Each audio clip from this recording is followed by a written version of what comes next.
for us as believers, we understand that the physical military wars on the ground are actually reflecting a spiritual war in the heavenlies, and that there are powers and principalities.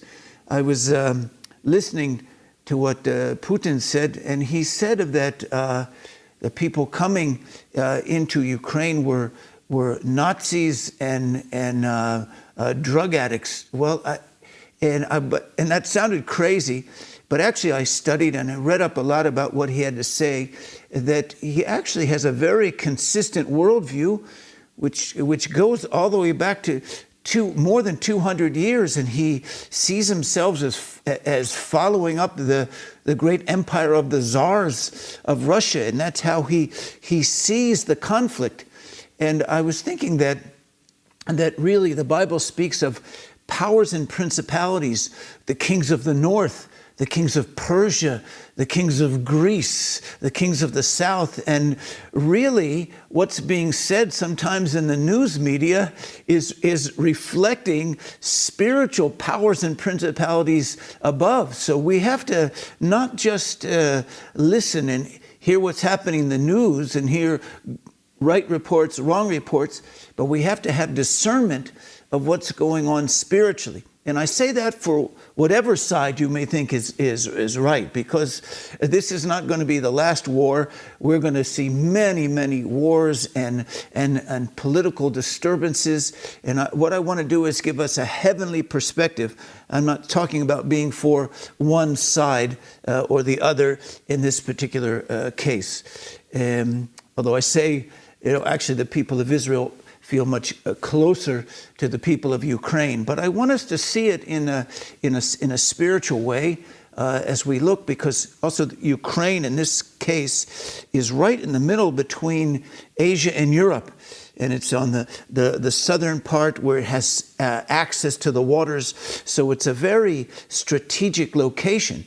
And so what's happening now is a battle of powers and principalities that is much beyond what we can just see in the political and military realm. That God's desire in every situation is to bring people to repentance and revival. In the Bible, you see when there are war situations, it made people turn to the Lord and pray and turn away from sin. It's sad to say that, but that's what happens.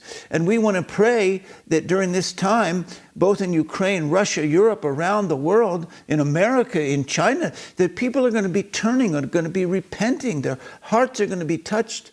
Their hearts are going to be purified, because this is more of a spiritual situation than it is just a military situation. And above all, we want to have righteousness take place in the situation.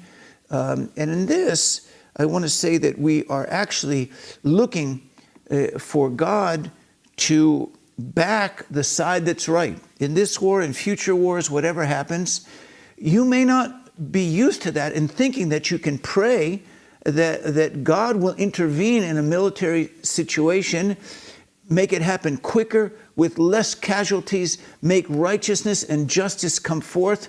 And because people are not really praying that way, then it's actually causing more damage. If we can pray for God's intervention in justice and righteousness, then something good will happen instead of just damage, and the damage will actually be less. Now, to get to that point, we have to have faith. We have to have faith in the victory of God and in His righteousness, and believe that He can intervene in the times of war. So here, get ready.